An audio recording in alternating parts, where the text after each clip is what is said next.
Bonjour à toutes et bonjour à tous. Bienvenue à ce webinaire de la WDI francophone, comme chaque premier dimanche du mois à 18 heures, heure de Paris. Bienvenue à notre webinaire en langue française du WDI, l'organisation mondiale qui défend les droits des femmes basés sur le sexe. Parce que les femmes subissent des violences en fonction de leur sexe et non pour des raisons métaphysiques qui seraient liées à un ressenti quelconque. C'est pour cette raison que le WDI est à l'origine de la Déclaration des droits des femmes basée sur le sexe. Notre déclaration réaffirme les droits des femmes tels qu'ils ont été présentés dans la CEDEF, la Convention de l'ONU pour l'élimination de toutes les formes de discrimination à l'égard des femmes. Notre déclaration compte à ce jour 39 200 signatures à travers le monde, provenant de 160 pays et 543 organisations. Et ce chiffre augmente d'environ 200 signatures par semaine. S'il vous plaît, signez la déclaration en votre nom et au nom de vos organisations. C'est très important. Donc, nous vous invitons à signer notre déclaration. Dans les articles de la Déclaration des droits des femmes basés sur le sexe, qui comporte 9 articles, aujourd'hui, on va s'intéresser à 2 articles en particulier, puisque la Déclaration des droits des femmes sur le sexe biologique, elle a comme intérêt de lutter contre les pressions qui s'exercent aujourd'hui pour l'effacement du mot femme dans toutes les déclarations internationales, en la remplaçant par le mot sexe par le mot genre. Le sexe est défini par les Nations Unies comme les caractéristiques physiques et biologiques qui distinguent les mâles des femelles. Quant au genre, il désigne les rôles, les comportements, les activités, les caractéristiques qu'une société donnée, à une époque donnée, considère comme appropriées pour chacun des deux sexes. Ces caractéristiques, ces opportunités, ces modèles relationnels sont construits socialement et sont inculqués par le processus de socialisation qui est donc sexiste. Le remplacement donc du terme sexe par le terme genre impacte évidemment les droits des femmes et le concept d'identité de genre transforme les stéréotypes sociaux qui sont construits socialement, qui organisent et qui maintiennent les inégalités comme un modèle qu'il faudrait adopter et cela met en danger les droits des femmes.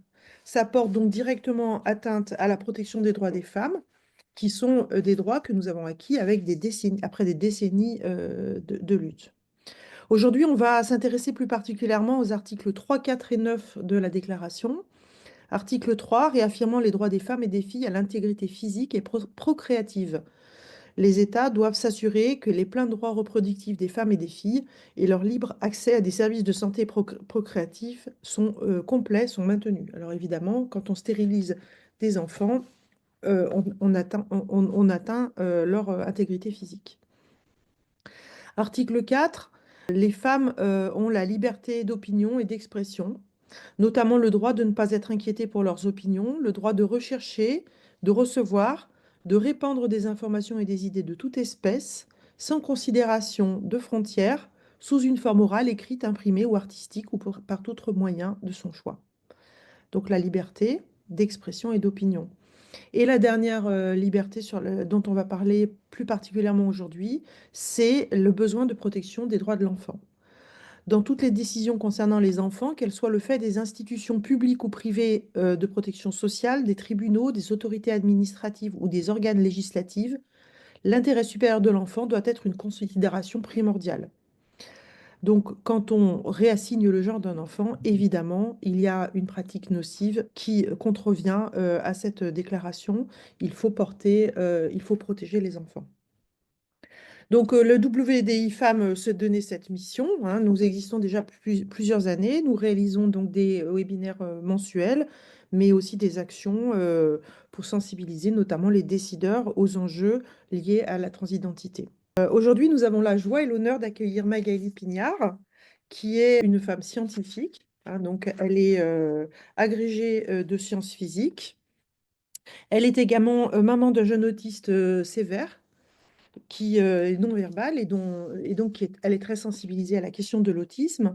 Elle s'est beaucoup impliquée dans la défense et l'accompagnement des personnes autistes en France, ce qui l'a amenée à rencontrer Sophie Robert. Et elle a été elle-même diagnostiquée autiste Asperger en 2011. Donc elle est très amie de Sophie Robert et c'est à travers Sophie Robert qu'elle a été sensibilisée à la question du genre, puisque en 2022, elle a visionné Mauvais genre. Mauvais genre qui, comme elle le dira, ben, l'a fait complètement halluciner. Elle s'est dit, mais qu'est-ce que c'est que ce délire? Et comme Magali est une femme scientifique, elle a décidé de faire des recherches pour vérifier, parce que c'était tellement énorme qu'elle elle avait du mal à croire ce qu'elle entendait. Donc elle a procédé par tâtonnement, elle a enquêté. Et elle a parlé avec des personnes transaffirmatives qui lui sortaient des études et des études et des études et des études. Et elle a entrepris un travail de fourmi. Elle s'est mise à se documenter et à tout vérifier par elle-même. Et de fil en aiguille, elle s'est rendue compte que bah non, c'était absolument pas quelque chose de délirant, ce que lui racontait son amie Sophie Robert, mais au contraire, c'était quelque chose de très, très inquiétant.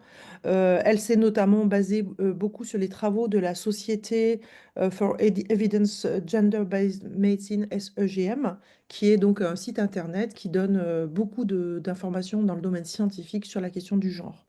Donc, et que je vous invite à, à consulter. Voilà, donc aujourd'hui, Magali va aborder le, le, le, le sujet donc de la transidentité sous deux angles. Le premier angle sera la question de la dysphorie de genre en lien avec l'autisme. Donc, elle va expliquer pourquoi est-ce qu'il y a autant d'autistes qui sont concernés par cette question de la transidentité. Et puis la deuxième partie, elle va développer un axe bah, sur la science. Que dit la science en fait? Que dit la science en matière de transidentité, en matière de transition des mineurs? Et donc, voilà, quel est l'état de la science et que valent toutes ces études qu'on nous balance régulièrement sur ça sauve des vies.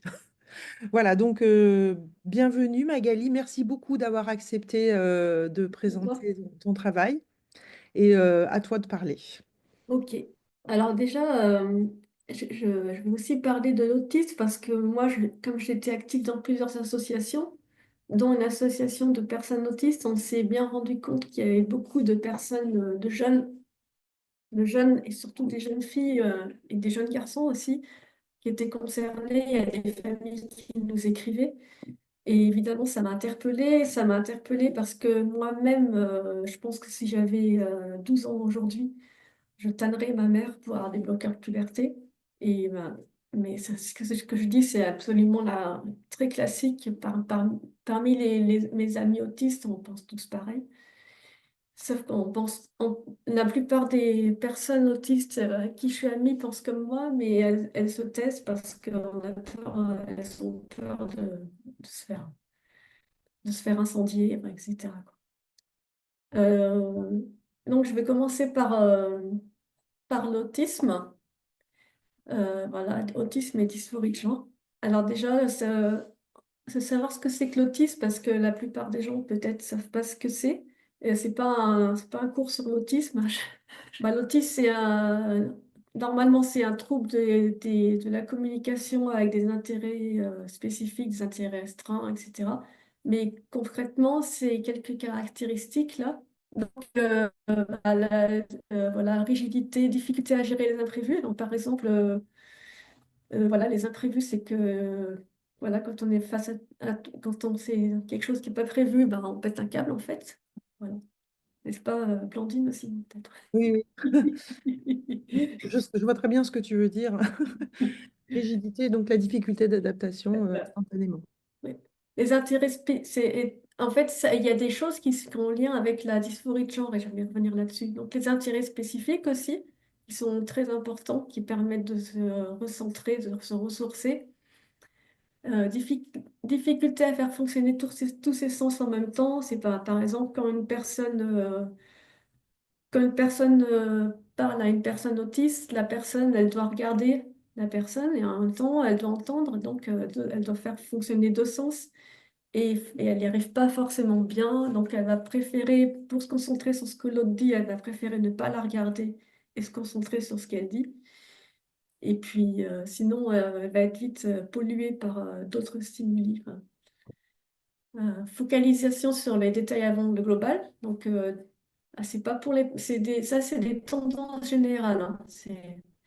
Moi, j'arrive très bien à me focaliser sur le global, mais il y en a qui n'y arrivent pas du tout. Donc, ils n'arrivent pas à avoir une image d'ensemble. C'est le cas de mon fils, par exemple. Hypersensibilité sensorielle, ben, c'est un lien avec la dysphorie de genre aussi. Difficulté à comprendre les limites.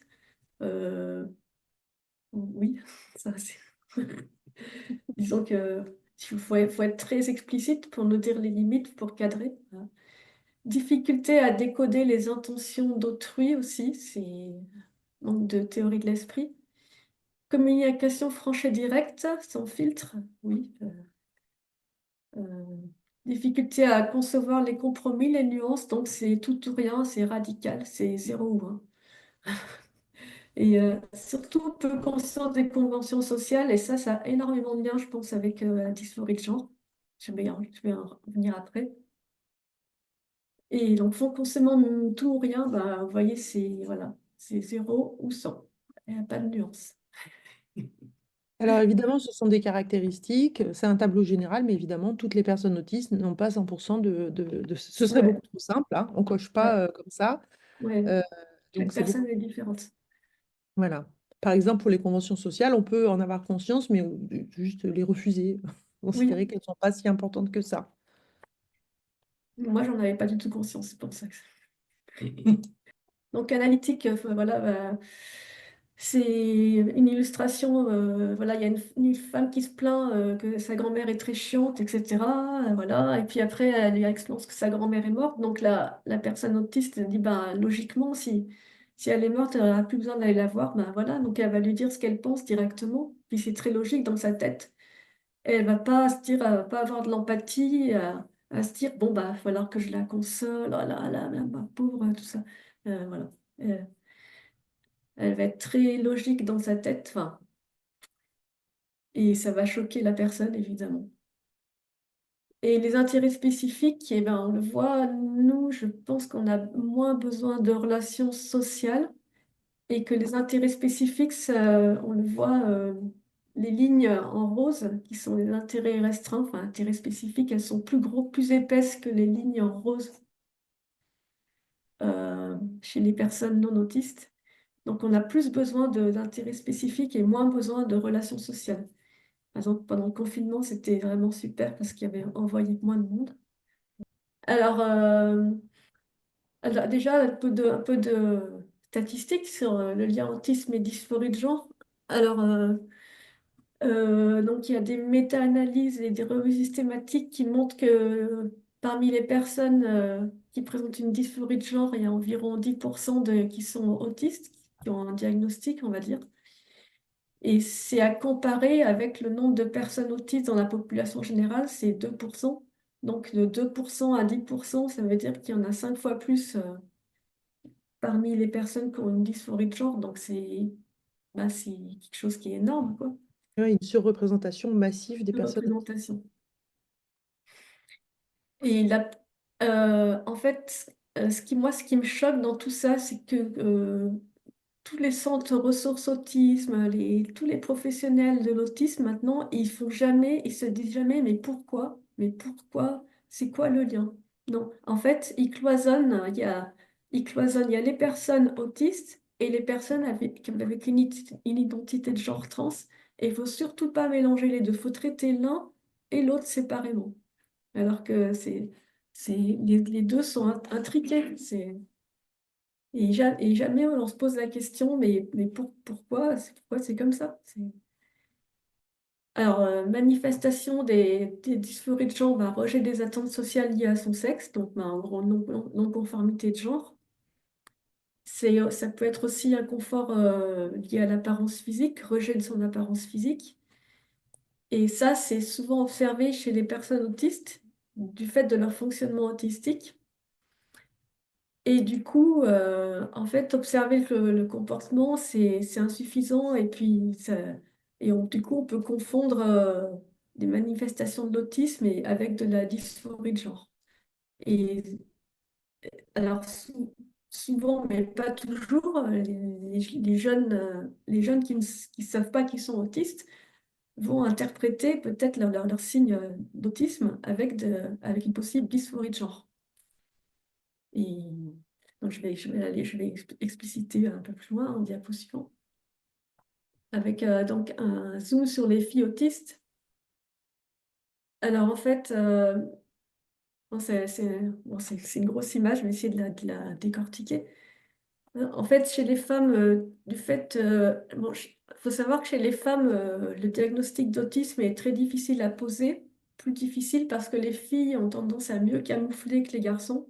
En gros, hein, je résume, hein, et elles ont des meilleures capacités sociales et de communication, donc elles passent entre les mailles du filet, on les repère moins facilement.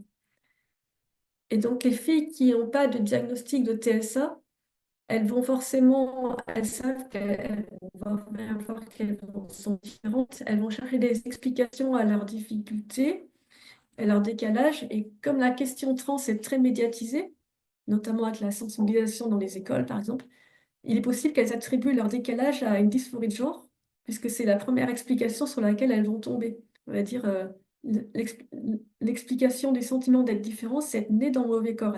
C'est la première chose sur laquelle elles vont tomber. En gros, je schématise, et du coup, bah, voilà, elles vont dire, bah, c'est ça. Et comme une des caractéristiques de l'autisme, c'est une capacité d'hyperfocalisation, une fois qu'elles seront focalisées dessus, elles vont tout fouiller le sujet, comme moi je le fais voilà, dans la transidentité. Donc, elles vont fouiller sur la transidentité, ce que c'est, etc. Et ça, plus elles vont fouiller là-dedans, plus ça va renforcer le fait qu'elles ont une identité trans, qu'elles pensent avoir une identité trans. Et, euh, et couplé au fait qu'elles ont une rigidité cognitive, c'est-à-dire quand une personne sent que c'est ça, elle va pas revenir en arrière. Elle va pas se dire oui, mais peut-être que non. Voilà. Donc, on a tout un tas de Et raisons qui sont liées à l'autisme qui expliquent que les filles sont oui, particulièrement oui, autistes, particulièrement en risque oui, dans ces trans. oui, il y a aussi le contexte aussi de la société actuelle qui fait qu'on est dans une culture d'hyperféminisation.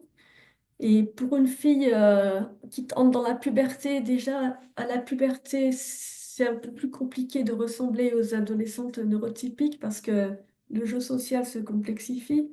Elles vont s'intéresser plus à la mode, au maquillage, aux garçons. Il y a plus de jeux sociaux et les filles n'arrivent pas à suivre. Et elles vont logiquement se comparer à des personnes qui ont moins de jeu social, qui sont plus naturelles. Et les personnes plus naturelles, en gros, c'est plutôt les hommes.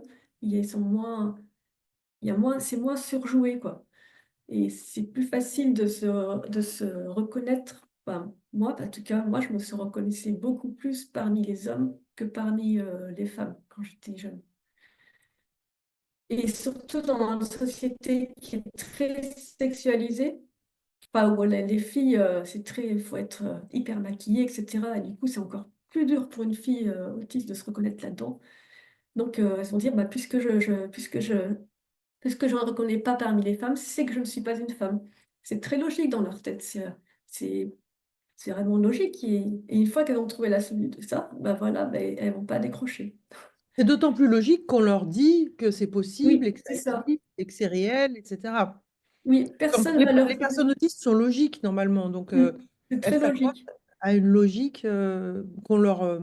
Et c'est ce qui est dit, c'est ce qui est dit maintenant, c'est-à-dire si en gros le genre c'est les normes de genre en fait. Donc si tu te reconnais pas dans les normes de genre, eh ben c'est que t'es pas dans le bon genre, voilà, tout simplement. Voilà. Alors pourquoi les filles peuvent bon, on sait que dans la population qui se présente au service de genre, il y a plus de filles que de garçons. Donc c'est pareil pour les filles autistes. Il y a plus de filles autistes que de garçons autistes, même si les études sont pas très... les études sont pas très nettes là-dessus. Mais En fait, les femmes, elles camouflent généralement mieux. Elles arrivent mieux à nouer des amitiés. Elles ont davantage de motivation sociale. Mais en fait, le camouflage, ça peut entraîner de la confusion par rapport à leur véritable identité parce elles vont passer du temps à copier les autres de manière automatique, à mimer en fait, pas à copier les comportements, tout mimer. Et à la fin, elles ne sauront plus qui elles sont. En fait, elles sont en quête d'identité, mais elles ne savent plus qui elles sont à la fin. Et elles vont essayer diverses identités, dont l'identité trans. C'est, la quête d'identité chez les personnes autistes est plus longue. C'est plus long à savoir qui on est. Ça met plus de temps qu'une personne neurotypique. Moi, j'ai mis 37 ans pour savoir qui j'étais, par exemple. C'est Oui, et c'est d'autant plus long que l'autisme est très mal détecté et ça. recherché même chez les...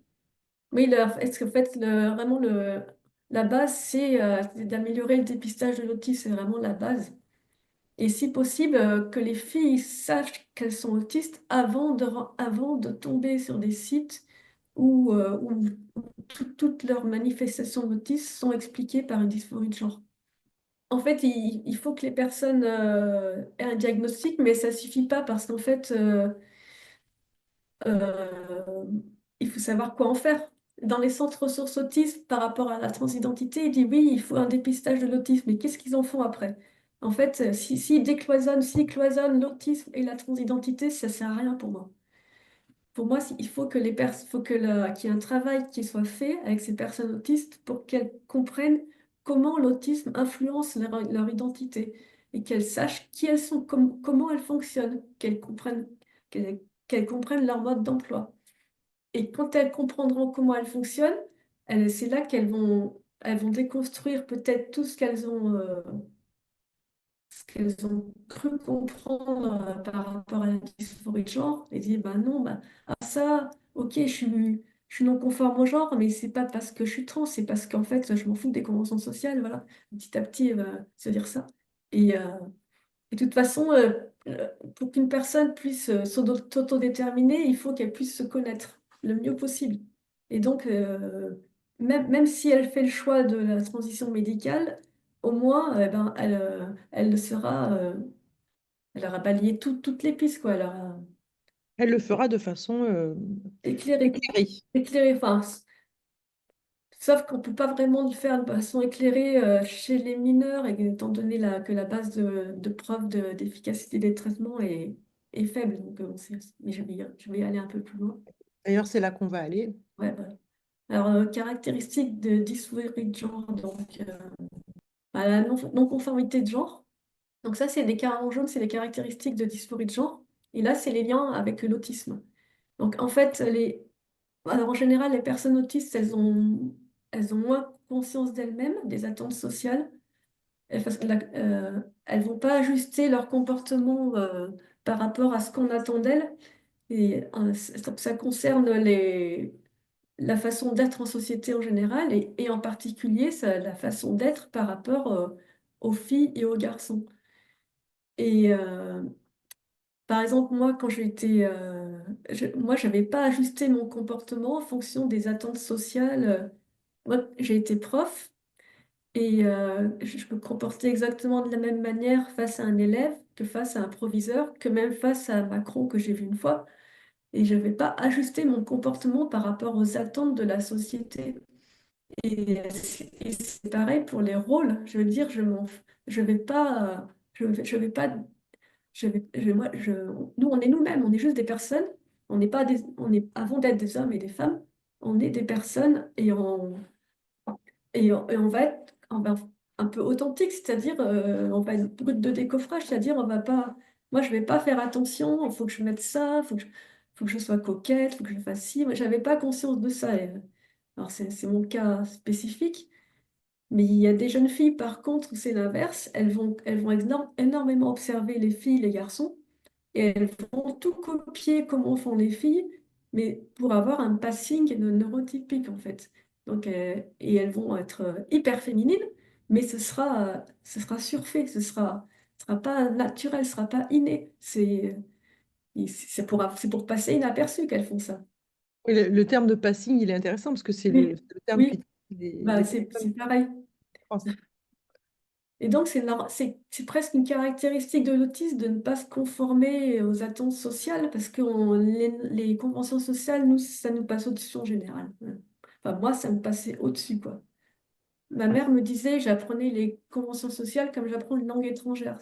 Dire, faut me les expliquer. Enfin, c'est... Alors, donc, pensée rigide, noir ou blanc, c'est... par exemple, si une jeune fille n'arrive pas à ressembler aux filles plus féminines de son entourage, alors dans son esprit, elle est un garçon. Elle va pas se dire, même si je ne suis pas très féminine, je suis quand même une fille. Elle va pas se dire ça. Il n'y aura pas de nuance. Dire si elle ne ressemble pas aux filles de son entourage, eh ben, c'est qu'elle n'est pas une fille. Voilà. Et le problème dans notre société, c'est qu'on dit pas, on dit pas à ces jeunes filles, tu n'as rien besoin de faire de spécial pour être une fille. Tu es une fille, même si tu mets pas de robe, même si tu aimes le foot, tout ça, tu es quand même une fille. Et ça, on le dit jamais. Et les gens, ils le savent pas. Euh, je pense que les jeunes, on leur dit plus ça. En tout cas, on leur dit pas suffisamment, ça c'est clair que les stéréotypes Et- sexistes ne font que croître, hein. oui, C'est vrai que ça génère beaucoup d'anxiété chez celles qui se disent, mais du coup, qui suis-je? bah oui. Oui, parce qu'elle pense être obligée de faire quelque chose de spécial pour être une fille. Quête d'identité, ça je l'ai déjà dit, elles savent plus qui elles sont. Donc c'est comme les jeunes dysphoriques, ils savent pas qui ils sont. Donc elles vont chercher diverses identités. Voilà. Alors là, je l'ai mis présence d'intérêt spécifique. Donc présence d'intérêt spécifique, donc le thème de l'autisme peut être un intérêt spécifique car ça améliore notre compréhension de nous-mêmes. Et si on se questionne sur une éventuelle transidentité, on peut en faire son intérêt spécifique et ça va devenir bah, toute toute la journée, on va penser qu'à ça, qu'à ça, qu'à C'est ça. sûr. Un TOC transgenre, ça existe, hein, il y a des études sur le TOC transgenre. C'est une obsession de l'identité de genre et ça renforce l'identité trans. Et voilà. Donc Et c'est les personnes difficile. autistes étant particulièrement douées pour masquer et se camoufler, elles pourront passer très très bien pour une personne trans. Oui. Et c'est difficile de faire la distinction entre un intérêt spécifique pour l'identité de genre et une véritable dysphorie de genre. C'est presque impossible. Alors, mal-être corporel, donc difficulté à accepter le changement pubertaire. Pour les filles, c'est très compliqué pour les jeunes filles parce qu'il y a beaucoup de changements à la puberté, la pousse des seins, les règles. Le problème, c'est qu'il y a très peu d'informations là-dessus. Les filles, en général, sont très mal préparées, voire pas du tout préparées. Il n'y a pas d'influenceurs sur YouTube qui vont leur expliquer les règles, c'est comme ça va être comme ci, comme ça, comme ça. Par contre, ce qu'il y a sur YouTube, c'est des influenceurs qui vont expliquer les changements qu'il va y avoir avec la testostérone, l'oestrogène. C'est quelque chose qui est connu, qui est planifié, qui est anticipé. Et les jeunes filles et les jeunes garçons, ça peut les rassurer de voir ça, de comprendre, de pouvoir anticiper ce qui va se passer avec ces hormones.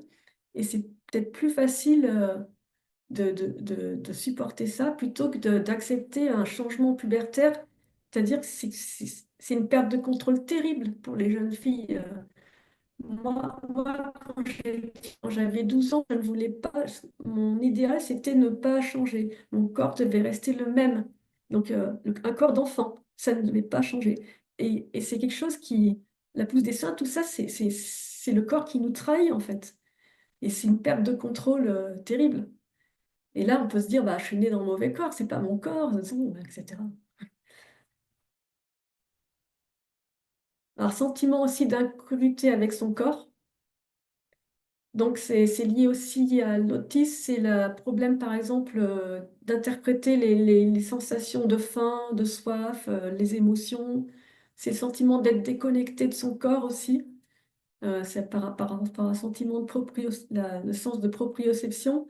C'est de pas connaître forcément les limites de son corps, de sentir son corps, on l'habite pas. Moi, c'était ça.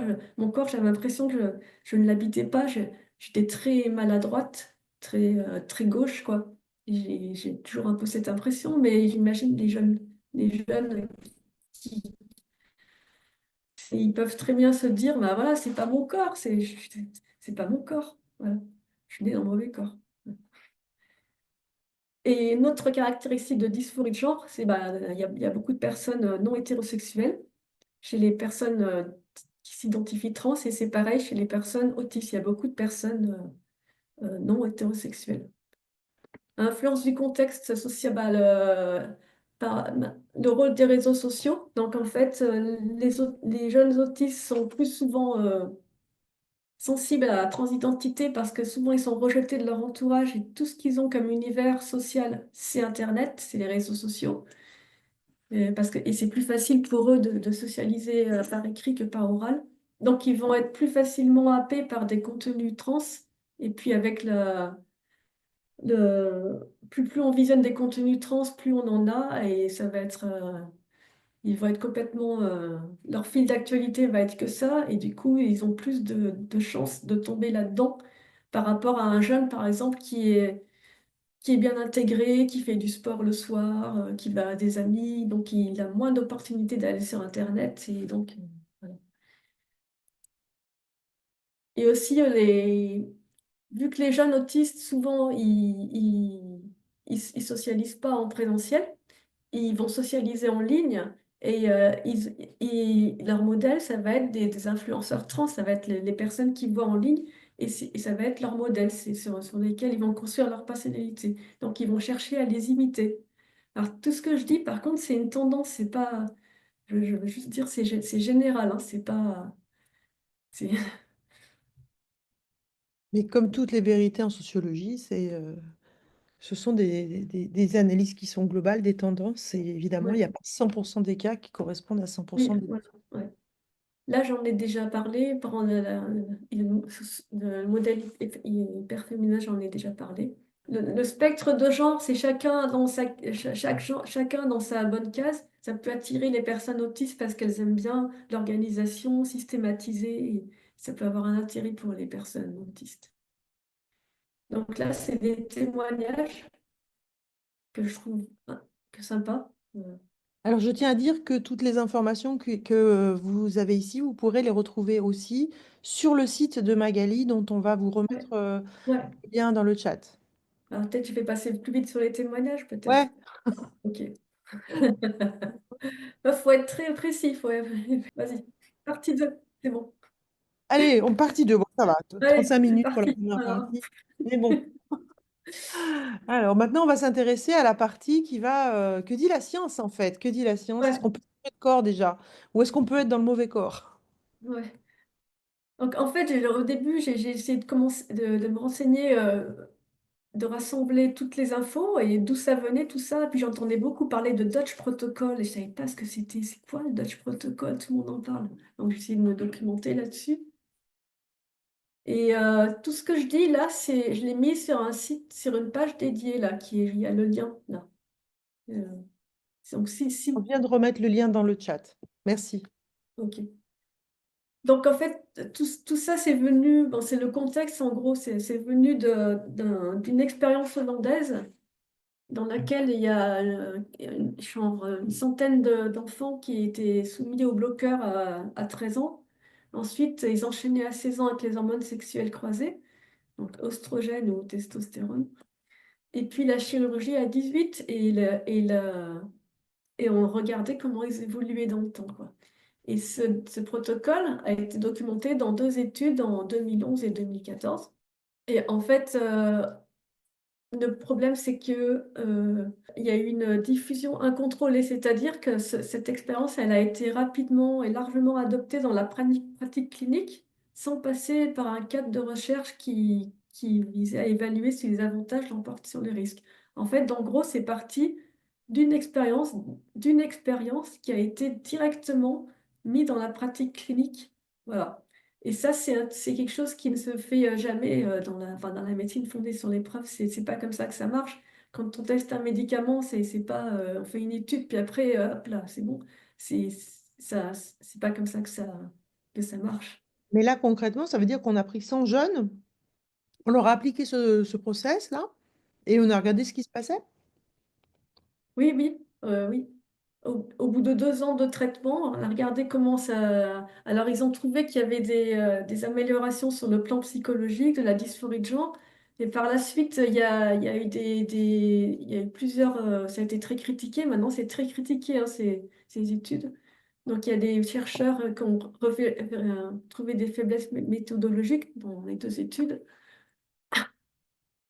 Et en général, quand on teste un médicament, là, dans une expérience, on va regarder si ça peut se répliquer dans une autre expérience similaire pour voir si c'est pas un hasard, quoi. Et là, les résultats n'ont pas pu être répliqués. Et en fait, ça a été en Angleterre, ça a essayé d'être répliqué en 2015. Donc, ils ont essayé de faire la même chose, donner des bloqueurs puberté à des enfants et les suivre pour voir que s'ils allaient mieux. Le problème, c'est que ces résultats n'ont pas démontré de bénéfice, mais surtout que ces résultats ont été formellement publiés qu'en 2020, donc 4 ans après. Donc pendant 4 ans, les chercheurs ont rechigné à publier leurs résultats, et pendant ces 4 ans, eh ben, la clinique Tavistock en Angleterre a fourni des bloqueurs puberté, et voilà. Et en plus, dans le protocole, pour être inclus dans le protocole, il fallait que l'enfant devait avoir une dysphorie de genre dans l'enfance, qui était persistante, qui devait s'aggraver à l'adolescence. Il ne devait pas avoir de problème psychologique ou de condition autiste, par exemple. Il devait avoir un soutien familial. Et ça,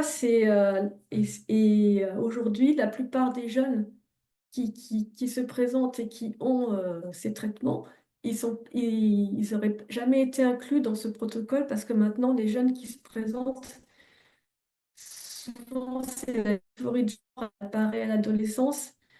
Et surtout, ils ont énormément de troubles, de problèmes psychologiques, énormément de problèmes psychologiques, d'autisme. Et donc, ils n'auraient jamais dû être acceptés dans ce process, puisque ça sort du protocole du Dutch Protocol, en fait. Alors ensuite, ben, du coup, dès 2014, ça a été intégré dans la pratique clinique en Angleterre, puis aussi outre-Atlantique. Et ça a été intégré surtout dans les normes de soins de la WPATH. Alors la WPATH, c'est l'Association mondiale professionnelle pour la santé des personnes transgenres, qui a, qui a sorti des normes de soins en 2022, les 8e normes de soins. Et donc le modèle, c'est affirmer le genre et proposer en première intention des soins d'affirmation de genre. C'est-à-dire, en gros, le modèle d'affirmation de genre, ça repose sur des choses comme quoi la personne sait qu'elle est transgenre. Voilà, et on peut pas remettre en question ça, et il faut pas remettre en question ça, il faut pas poser de questions. L'affirmation de genre, c'est le principe de dire c'est la personne qui sait. Voilà. Voilà. C'est la personne Et qui... Donc, en fait, tu es en train de nous expliquer qu'il y a une étude très, très, très contestable qui se passe. Je ne sais pas pourquoi il y a des ballons qui passent derrière moi. Qui se passe donc aux Pays-Bas sur des jeunes qui sont sélectionnés et qui correspondent absolument pas du tout aux jeunes qui transitionnent aujourd'hui. Et avant même quoi que ce soit, ben paf, la santé, le service de santé anglais généralise en fait avec l'association transactiviste WPATH qui dit ben il faut voilà, ça. oui. En Et fait, donc on n'a pour le moment aucune preuve que ça marche. on a eu juste l'expérience hollandaise là, qui est maintenant très critiquée, hein. Et en fait, dans le modèle d'affirmation de genre, on sait que les jeunes là qui se présentent, ils ont tous plein de troubles. Ils ont vraiment, c'est une catastrophe, hein, ils vont très mal, quoi. Et donc, dans ce modèle, les troubles, ils sont consécutifs de l'identité de genre. Donc, c'est des troubles qui sont liés à la transphobie, systématiquement. Et ce qui va permettre d'aller mieux, c'est les hormones les bloqueurs puberté.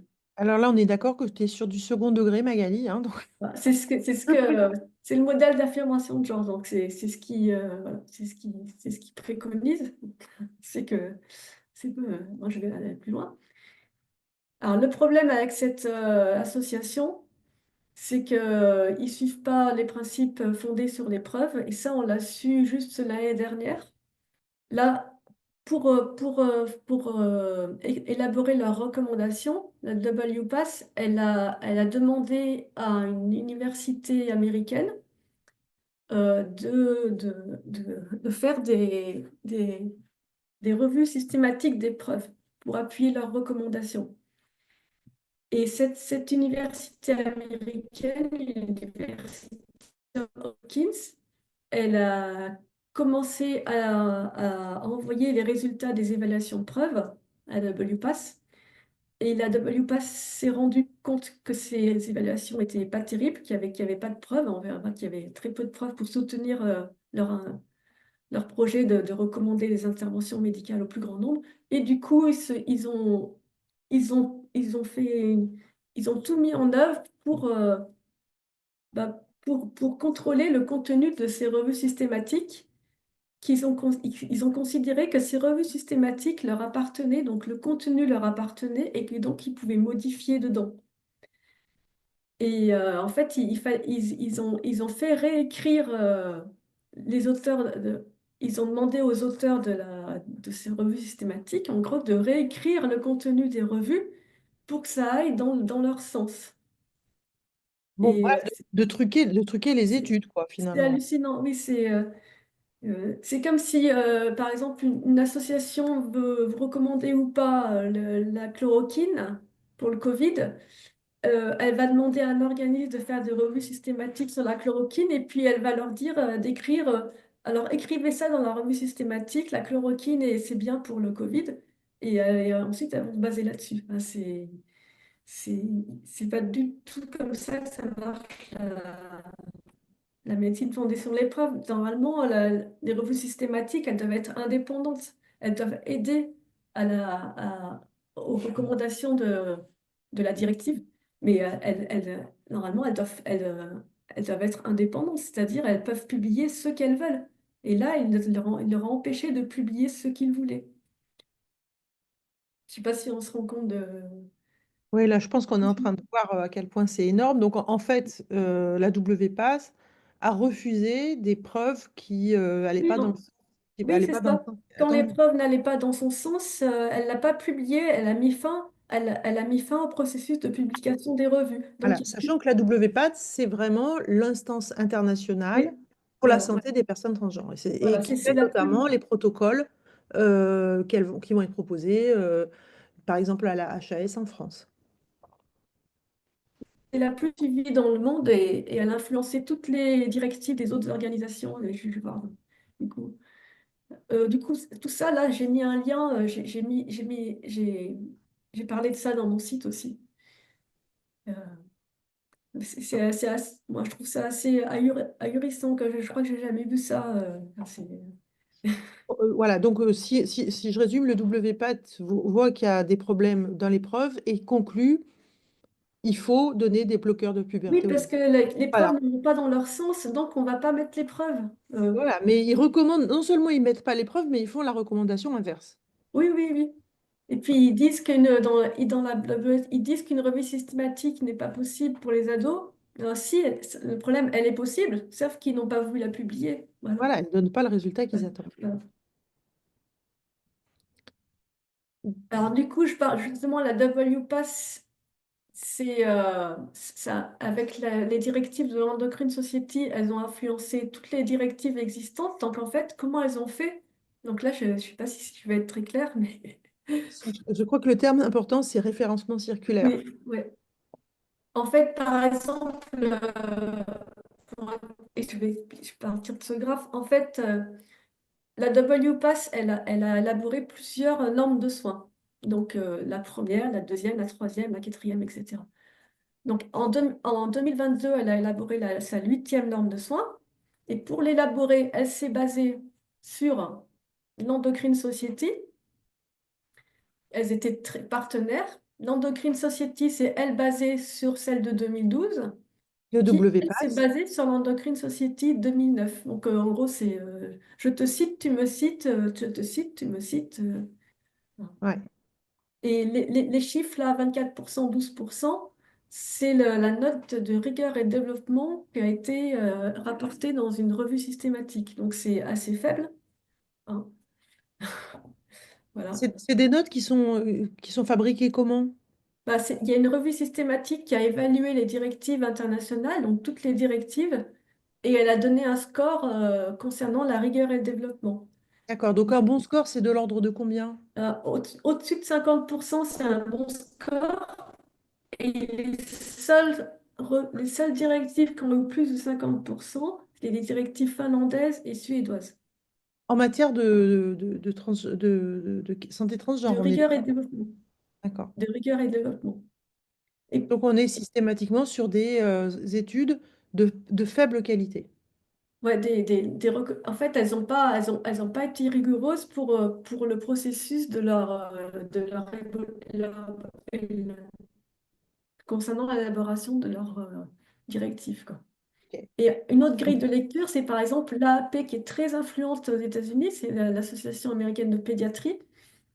Par exemple, la WPASS, pour justifier ses recommandations, elle s'est référée à l'AAP, qui elle-même s'est référée à la WPASS 2012. Donc en fait, c'est circulaire, quoi. On voit que tout ça, c'est, euh, on voit bien que est lié, c'est que ça s'appelle aussi le cartel de citation. Et ça donne l'apparence d'un consensus, parce qu'en fait, ils sont tous d'accord entre eux, finalement. Bon, tout va bien, quoi. Oui, c'est le principe du lobby. Bon, face à ça, il y a d'autres directives qui s'éloignent de ce modèle transaffirmatif, qui ont une approche prudente, basée sur les preuves et centrée sur la sécurité du patient. Enfin, des approches normales, en fait, hein, Oui, bah, c'est- la base de la médecine, quoi. Oui, voilà, exactement. Voilà, Et bah, il y a des directives suédoises et finlandaises qui sont les seules à avoir une note de 50% sur la rigueur et le développement, parce qu'elles se sont basées sur des revues systématiques dont elles n'ont pas contrôlé le contenu, hein. Elles ne sont pas allées dire mettez dans cette revue ça, ça, ça, pour qu'on puisse recommander ça. Non, elles n'ont pas fait ça. Il y a aussi au Danemark, c'est en train d'évoluer au Danemark, Australie, Nouvelle-Zélande, ça, c'est ce qui est en cours, hein. Aux US, ben, on le sait, il y a la moitié des États qui ont interdit la transition médicale aux mineurs. Voilà. Et en particulier, en particulier en Angleterre, ce qui s'est passé, c'est que en Angleterre, il y a une évaluation la plus complète de la pratique de la médecine du genre chez les jeunes qui a été publiée en avril 2024. Ça s'appelle le CAS Review. Donc, le CAS Review, pourquoi ça s'appelle comme ça? C'est un examen review qui est coordonné par par la pédiatre Dr Cass. Pour ça, CAS Review. Et il a été commandé en 2020 par le NHS, c'est le genre de sécurité sociale là-bas. Et il vise à formuler les recommandations sur la manière d'améliorer les services d'identité de genre. Et voilà, elle a publié son rapport final et son rapport il faut le lire s'il est excellent, vraiment. Il a été pleinement accepté par la sécurité sociale en Angleterre. Il est soutenu par les deux principaux partis politiques en Angleterre, donc travaillistes et conservateurs. C'est quelque chose qui est... voilà. Et ces recommandations sont en train d'être mises en œuvre en Angleterre. Et elles s'éloignent totalement de l'approche du modèle transaffirmatif. En fait, c'est l'arrêt tout immédiat des transitions médicales des mineurs, et en particulier Ah, des bloqueurs. alors non, c'est moins, c'est une évaluation holistique de tout jeune. C'est-à-dire, on va prendre l'enjeune dans son ensemble. On va essayer de comprendre pourquoi il a cette détresse liée au genre. Les bloqueurs de puberté, ils sont donnés que dans un cadre de recherche. Les hormones sexuelles croisées à partir de 16 ans, mais avec une extrême prudence, faut vraiment que ce soit très argumenté. Et surtout une évaluation de la santé mentale et des troubles du neurodéveloppement. Alors, bah, pourquoi ces directives s'éloignent du modèle d'affirmation de genre? Alors, en fait, C'est difficile de savoir si l'intervention médicale est indiquée, parce qu'en fait, contrairement à ce qu'affirment les transactivistes, la dysphorie de genre, c'est pas une condition ad vitam aeternam. Elle peut partir naturellement. Et ça, c'est un truc ça va pas du tout, parce que pour les transactivistes, ça va pas du tout, parce que si elle peut partir naturellement, à quoi bon en mettre l'enfant dans un parcours médical à vie? Oui, on sait que par exemple, quand un enfant, un préadolescent fait part d'une détresse liée à son genre, avec un minimum d'accompagnement psychologique, il y a à peu près 85 à 90% de ces jeunes-là qui ne se pensent plus trans à 18, 19 ans. Ouais. Donc on Alors a ça, bien quelque ouais. chose qui est, je Alors dirais, ces naturel chiffres, et lié à la puberté. ouais.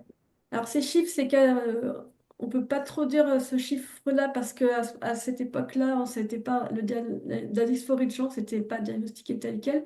Mais n'empêche que maintenant, il y a des études récentes qui montrent que les adolescents qui ont une dysphorie de genre, et il y a une bonne partie ne l'a plus quelques années plus tard. Voilà. Donc voilà, on va pas donner le médecin va pas donner un traitement aussi invasif à une condition qui peut partir naturellement. Qui est liée à la puberté, qui elle-même est tout à fait naturelle et Mhm. nécessaire même pour le Voilà, corps. voilà. Et la détresse liée au genre, elle peut se résoudre de multiples manières. Par la transition médicale pour certains, il y a certaines personnes, des jeunes, des adultes qui vont tirer bénéfice de la transition médicale. Ça, pour moi, c'est vrai, il ne faut pas l'interdire, hein. Mais il faut prendre en compte le contexte, quoi.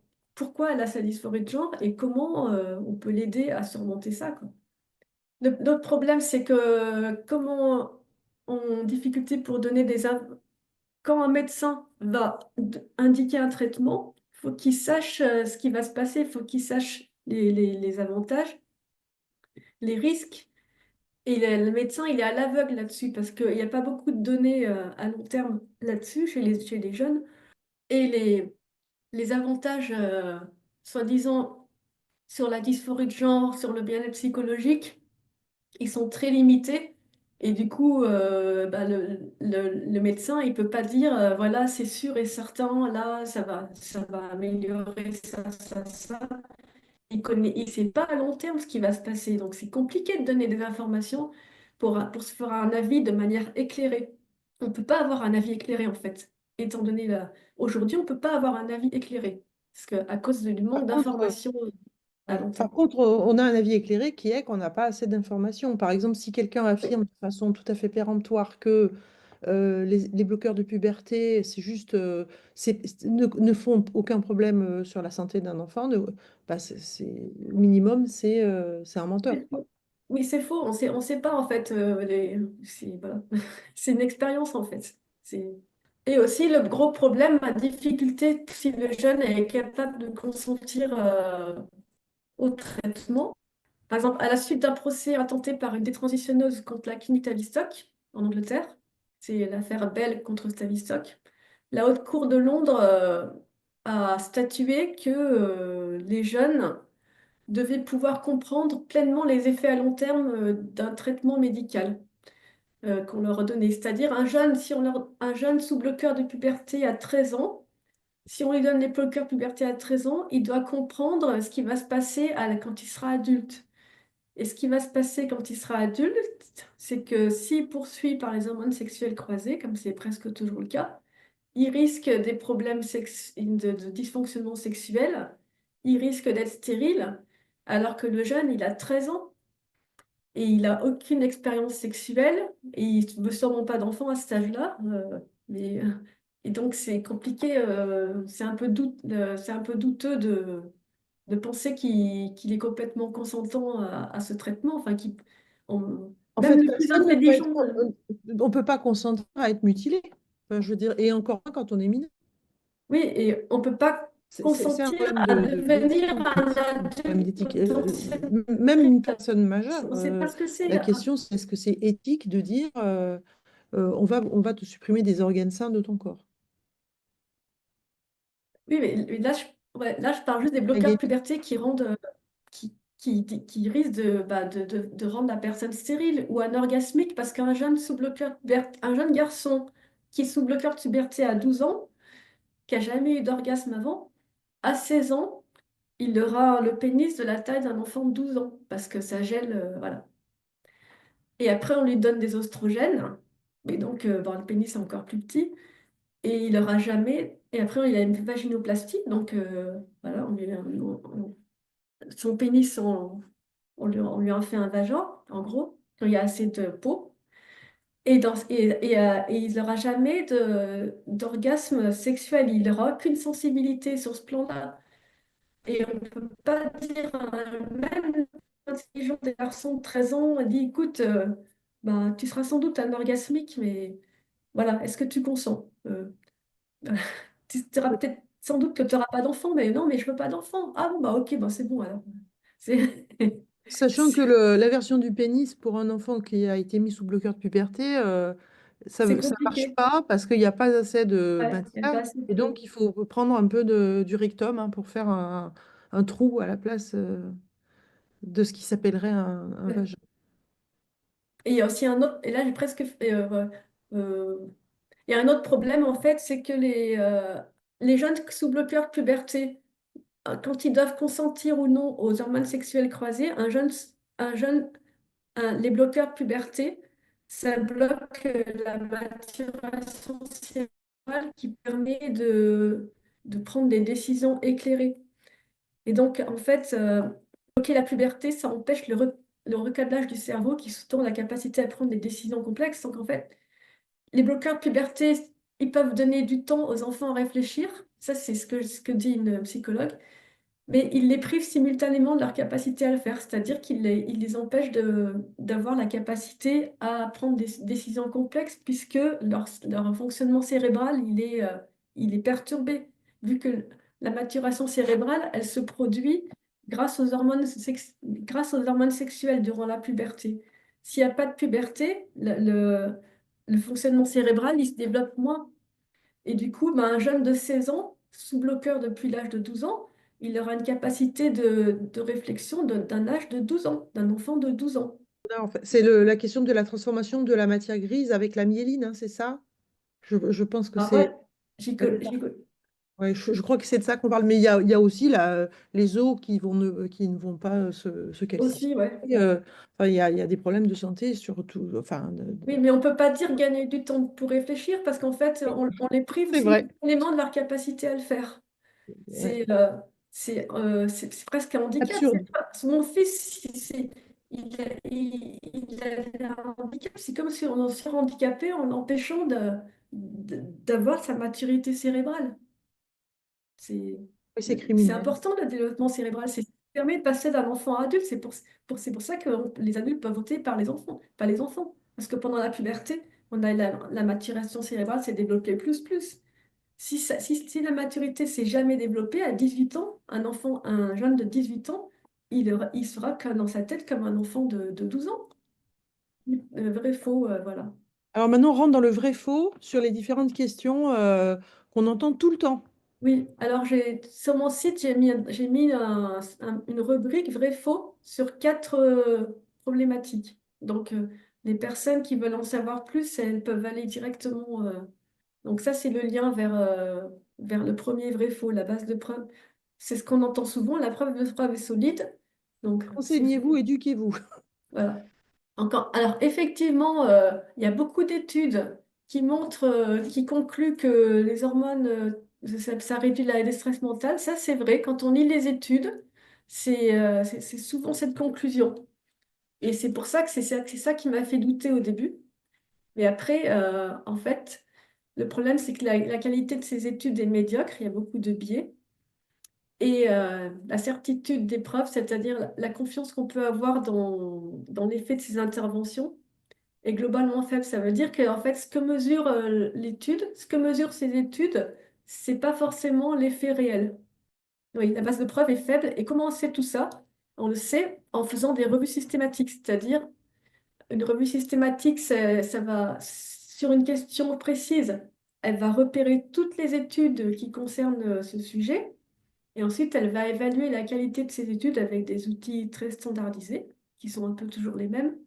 Et ensuite, par exemple, s'il y a 10 études qui rapportent le même résultat, elles vont, euh, elles vont pour ce résultat voir si c'est vraiment, si ces résultats, est-ce qu'on peut faire confiance à ce résultat ou alors que, ou alors, est-ce que vraiment, on ne peut pas lui faire confiance? Et donc ça s'appelle elles vont évaluer la certitude des preuves sur ce résultat. C'est-à-dire le degré de confiance qu'on peut avoir sur ce résultat mesuré par les études. Par exemple, s'il y a 10 études qui disent les bloqueurs de puberté augmentent le bien-être, et ben, la revue systématique va analyser ces résultats et va dire, bon, ben, si la certitude des preuves est très faible, ça veut dire que ça, c'est sûrement pas le cas en vrai, quoi. Même si ces études concluent ça, parce que ces études ont beaucoup de biais, en réel, c'est sans doute très différent de ces conclusions. Donc, la certitude des preuves, c'est ce qui est fondamental, ce qui permet de savoir si les études, de- c'est- de- si on peut faire confiance aux études ou non, en gros. Comme on dit, quand on a une étude de faible qualité, ça aurait plutôt tendance à prouver le contraire. C'est ça que tu es en train de Oui. sous-entendre? En fait, ça veut dire qu'il faut prendre les résultats avec des pincettes. On Oui. ne peut pas faire confiance aveugle. Et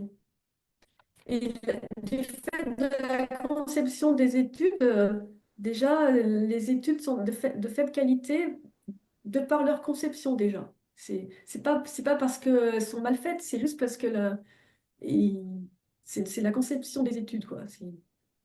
Donc Ok. là, j'ai mis un exemple c'est un visuel d'une revue systématique suédoise, donc sur les bloqueurs puberté et les hormones sexuelles croisées.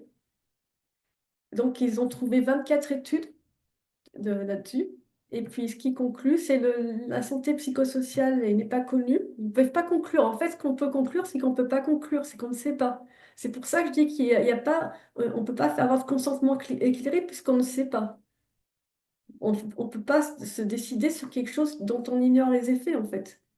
Donc, il y a un retard de densité minérale crosseuse. Le traitement hormonal chez les enfants doit être considéré comme expérimental, c'est-à-dire eh ben, on fait des expériences. On sera dans 15 ans peut-être, mais voilà, en attendant, voilà. Sauf que non, on ne fait pas des expériences sur les enfants. Ouais. Ouais. Alors, les hormones sauvent des vies. Alors, ça, c'est en fait, comme maintenant, les transactivistes, ils savent très bien que la certitude des preuves est très faible, donc il faut quand même légitimer ces traitements. Donc, comment on fait? Eh bien, ce qu'on va dire, c'est, même si la base de preuves est très faible, en fait, ces enfants, si on leur donne pas ces médicaments, ils vont mourir. Parce que la dysphorie, je me mets à leur place. La dysphorie de genre, c'est comme un cancer, c'est-à-dire que ça va pas partir tout seul.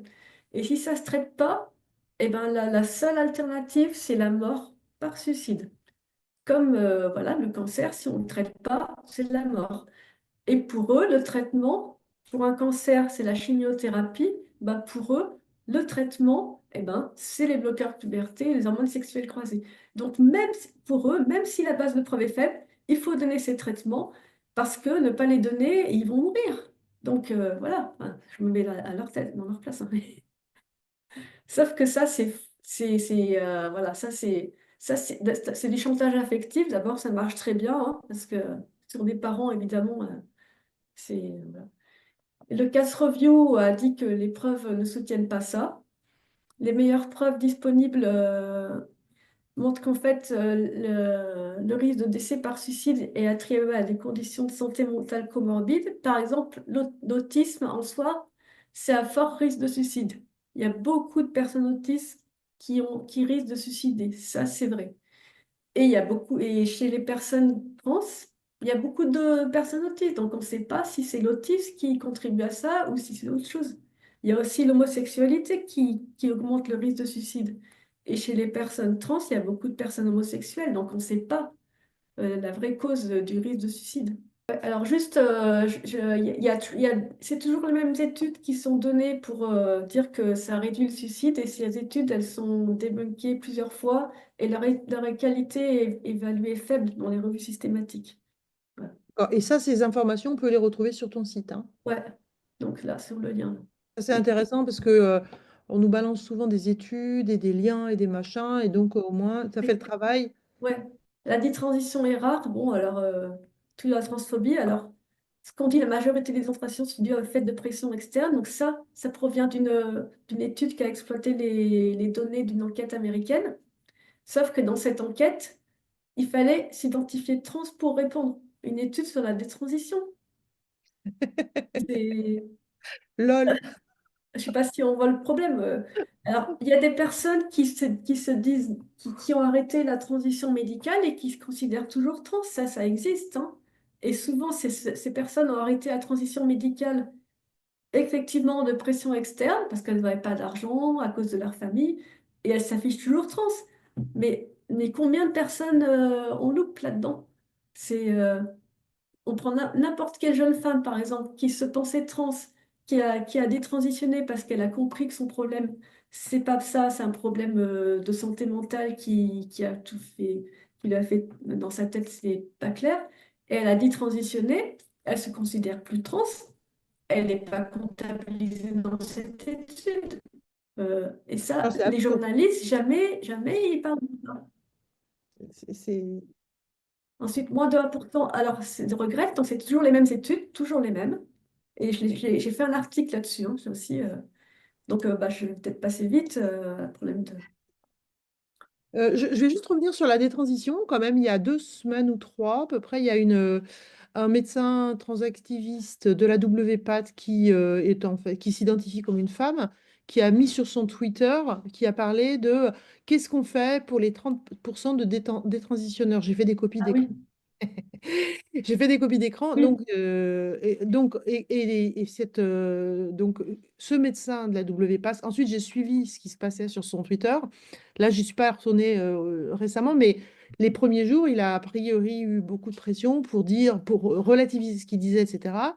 Mais il semble que ce chiffre de 30%, c'est un chiffre qui circule dans la WPATH, c'est-à-dire au sein des oui, transactivistes, ils ont oui. conscience qu'il y a 30% de Oui. personnes qui font une transition médicale et qui Alors, arrêtent.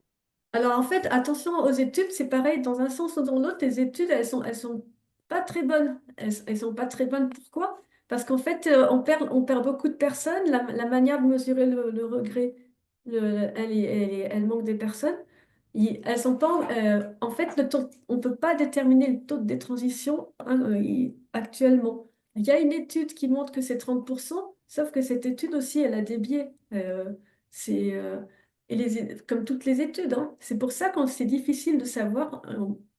Moi, je dirais jamais un pourcentage, je ne sais pas en fait. Je ne sais pas. Je sais que c'est pas 1% par contre, parce que ça manque des personnes. Et là, voilà, ce qui manque, c'est une étude avec un suivi long terme de grands groupes de personnes. On n'a pas ça. Parce qu'en fait, cette explosion des transitions, c'est depuis 2014. Il faut 10 ans peut-être pour se rendre compte qu'on s'est trompé. Donc, les études, on ne les a pas en fait. C'est tout récent en fait, ce phénomène de détransition.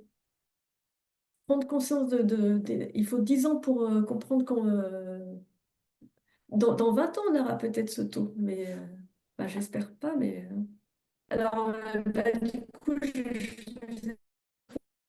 j'ai j'ai juste mis le lien vers ma page. C'est ce qu'on dit toujours, un bouton pause réversible, pratique éprouvée. Donc, j'ai détaillé ici. Un bouton pause, déjà, je l'ai déjà dit, enfin, on peut pas dire que c'est un bouton pause quand on sait que l'immense majorité des jeunes sous bloqueurs vont aller vers les hormones sexuelles croisées. Ouais, 98%, oui. Ouais. Donc, enfin, normalement, du temps pour réfléchir, c'est impossible que tout un groupe de jeunes pense la même chose quelques années plus tard. Hein, euh, pratique éprouvée, en fait, la pratique est éprouvée pour les bloqueurs, pour ces bloqueurs quand ils sont administrés pour une puberté précoce. Là, c'est une pratique éprouvée. parce qu'il y a eu des études qui montrent qu'effectivement, il n'y a pas de problème sur le plan neurologique. Pourquoi il n'y a pas de problème? Parce qu'en fait, ces bloqueurs, ils sont prescrits avant la puberté, donc par exemple entre 9 et 11 ans. Et entre 9 et 11 ans, il n'y a pas de développement cérébral qui se produit habituellement à l'adolescence. Du coup, il y a moins il y a moins de problèmes, il y a moins d'enjeux, quoi. Et entre 9 et 11 ans, ça n'empêche pas par exemple, un jeune sous-bloqueur à 12 ans, de 12 à 16 ans, il va pas avoir c'est une castration chimique, hein. C'est parce que c'est la même molécule qui est utilisée pour castrer chimiquement les chiens. C'est la même molécule, c'est-à-dire ça réduit les... Donc entre 12 et 16 ans, le jeune, il n'aura pas de désir sexuel. Entre 12 et 16 ans. Maintenant, si on prend un jeune qui prend des bloqueurs puberté pour puberté précoce entre 9 et 11 ans, il n'aura pas de désir sexuel entre 9 et 11 ans, mais c'est pas grave parce que de toute façon, on n'en a jamais, hein, la pu- entre 9. Par contre, il arrête à 11 ans. Donc, à 11 ans, il va avoir sa puberté normale. Donc, il n'y a aucun problème. Et en fait, les bloqueurs de puberté, quand c'est pris pour contrer une puberté précoce, ça permet une trajectoire développementale normale. Ça permet, parce que du coup, le jeune, il a sa puberté normalement de 12 à 16 ans. Quand on le prend pour bloquer une puberté, pour une dysphorie de genre, ça va empêcher sa trajectoire développementale normale, puisque là, on la prend pour empêcher sa puberté naturelle, avec tous les problèmes que ça entraîne. Puisque pendant la puberté, on a la fonction cérébrale qui se développe, on a, bah, au niveau sexuel, ça se développe, et tout ça, c'est gelé. C'est-à-dire qu'en fait, dans un cas, quand on a une puberté précoce, il y a un dérèglement. Dans l'autre cas, on a un enfant parfaitement sain Oui, et on fait les apprentis sorciers avec son organisme. oui, on fait des apprentis sorciers, là. Enfin, on regarde ce qui se passe, voilà. Bon, est-ce que tu as du coup terminé, je crois? Ouais. Merci Magali pour ta présentation très complète. Je regarde un peu les questions qui ont été posées du coup, dans le question-réponse. Alors, il y en a un certain nombre. Il y en a pas mal de outre-Atlantique d'ailleurs. Il y a Claire qui pose une question qui dit un article récent dans Le Devoir, donc c'est pour ça que je me dis qu'elle est de l'autre côté de l'Atlantique, suggère qu'il y avait des personnes qui s'affirmaient être trans dans les années 30. Est-ce que tu sais il y en avait vraiment ou est-ce que c'était pas plutôt des homosexuels, des hommes qui aimaient s'habiller avec des vêtements de femmes, etc. Euh, voilà, elle a une citation d'un article qui dit: Cette origine pourrait tout aussi bien se situer en 1933 lorsque les nazis commencent à envoyer dans les camps de concentration les hommes et les femmes trans appréhendus en vertu de l'article 175. Est-ce que tu as cette information? Non, par contre, dans dernier film de Sophie Robert, il y a sûrement cette information. Oui, m'amène justement d'ailleurs à vous en parler. Sophie a sorti le troisième opus de son film, Sophie Robert. On pourrait mettre le lien dans le chat, qui justement s'intéresse à ces questions de pouvoir et d'enjeux économiques, notamment en matière de transidentité. Ok, merci Magali. Alors, autre question de Chantal, est-ce que les associations de personnes souffrant de TSA et leurs familles, et surtout les médecins, les soignants, sont avertis du risque de confusion avec la dysphorie de genre, ou est-ce qu'ils sont accusés d'empêcher leur affirmation de genre et de promouvoir une thérapie de conversion? En résumé, quelle est l'ambiance dans le milieu autiste? Ben, l'ambiance, c'est la peur. C'est les, la plupart des centres ressources autistes, ils ont pris l'approche transaffirmative, hein, et ne sont surtout pas. On a énormément de mal à trouver des professionnels qui arrivent qui fassent une démarche visant à comprendre le contexte d'apparition de la dysphorie de genre. Ça, c'est très difficile à trouver, quoi. C'est c'est compliqué, quoi. Alors là, j'ai des questions qui se regroupent de Justine et Ouais. Pascal. Alors, quel est le but du lobby trans? Je ne comprends pas qu'est-ce qu'ils ont à gagner à faire transitionner des gens, et en particulier pourquoi les enfants.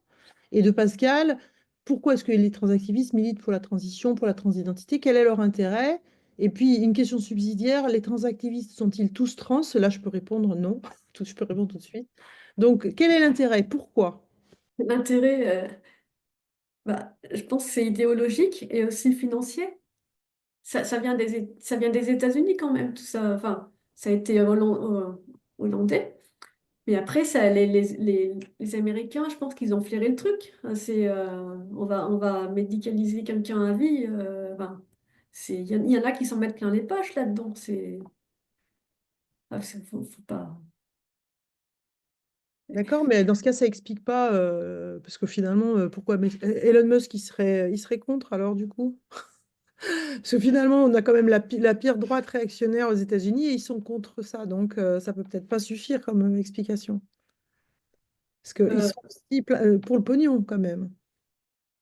non, il y a aussi un truc, je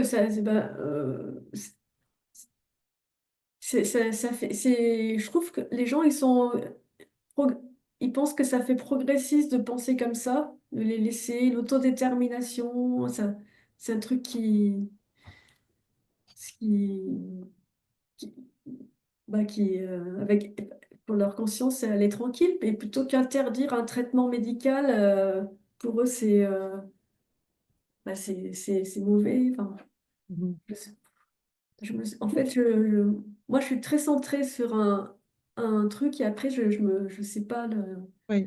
Il y a une autre question de Frédéric, mais est-ce que c'est courant de faire des expériences comme ça sur les enfants? Peut-être ça, je sais pas, tu as peut-être des réponses là-dessus. Est-ce qu'on fait souvent des expériences médicales comme ça en direct sur des enfants?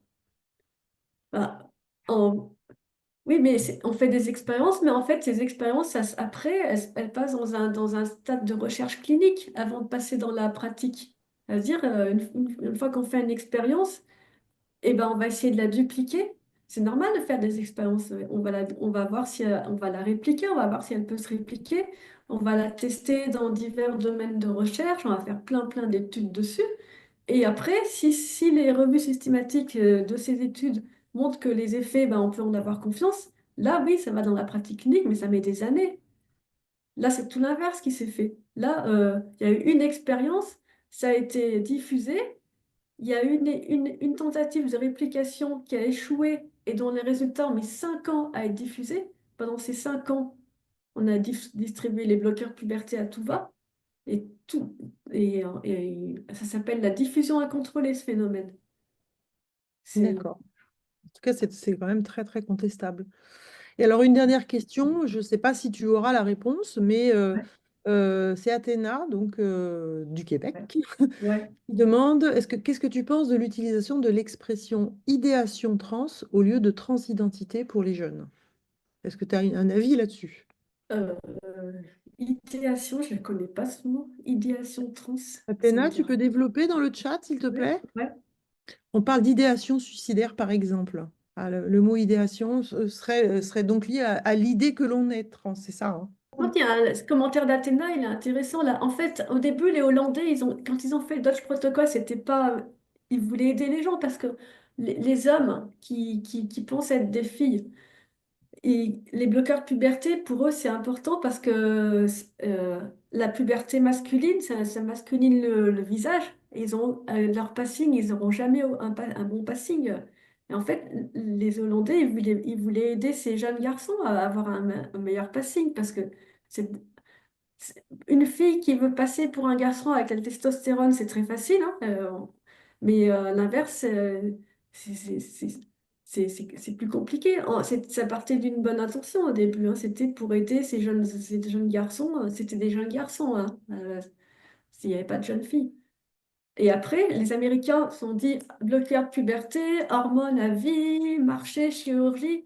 On ne se rend pas compte, nous, parce qu'en France, c'est la Sécu qui paye, mais les Américains, ils sont très forts pour repérer un filon. Vraiment, ils vont, euh, ils vont voir le truc financier. Hop là! J'étais à la conférence de l'Obs là en juin. Et il y a un Américain qui disait qu'il salivait d'entrer, il salivait à l'idée de donner des bloqueurs puberté aux États-Unis déjà pour voir ce que ça allait faire. Et puis après, ça fait un énorme filon. Oui, oui, c'est vrai. J'avais vu un chiffre sur un jeune qui, alors plus il transitionne jeune, plus c'est rentable, mais je crois qu'entre l'hormonothérapie, les chirurgies et tous les effets sur la santé que ça allait avoir, un jeune qui transitionne, ça rapporte des millions euh, Mm. à l'industrie Ouais. médicale, entre la pharmacie, Ouais. etc. Bah, moi, Donc, je dis ça parce que dans l'autisme, j'étais aux États-Unis pour l'autisme et il y a un énorme marché financier autour de l'autisme. Ici, c'est un truc pas possible. En France, on ne peut pas réaliser ça. Mais quand on va là-bas, il y a tout, il y a vraiment un secteur très lucratif autour de l'autisme. parce qu'il y a un Vraiment. traitement pour l'autisme. Non, mais il y a plein de gens qui trouvent des traitements, et il y a des gens qui se font des. Les Américains, ils veulent, c'est pas comme nous, les Américains, ils veulent de l'argent. L'argent, ça a beaucoup plus d'importance que nous. Et c'est pour ça que j'ai pas de mal à croire que dans tout ça, l'argent, c'est leur moteur aux Américains, hein. Ils doivent avoir un marché énorme. Bon, écoute, il me reste à te remercier beaucoup, Ouais, Magali, vraiment chaleureusement. de Merci pour rien. tes apports, merci pour tout le travail que tu as fait pour préparer Ouais. cette présentation aujourd'hui. J'ai quelques annonces à faire. On a une Rem Al-Salem donc pour l'ONU, qui est donc la rapporteure contre les violences faites aux femmes, qui fait un appel à contribution sur la GPA. Donc, s'il vous plaît, si vous avez des contributions à faire, allez voir sur le site de l'ONU. Par ailleurs, pour WDI France, nous sommes une association à laquelle vous pouvez adhérer si vous êtes une femme. Si vous êtes un homme, vous pouvez donner de l'argent sans adhérer. Donc, allez voir notre site Hello Asso. Sinon, nous sommes à la recherche d'idées ou de propositions pour les prochains webinaires. N'hésitez pas à nous faire savoir vos propositions. Donc, Athéna nous dit qu'il faut envoyer son avis avant le 18 avril 2025. Donc, merci. Merci à toutes et merci surtout à Magali pour cette Ah, intervention merci à toi. passionnante.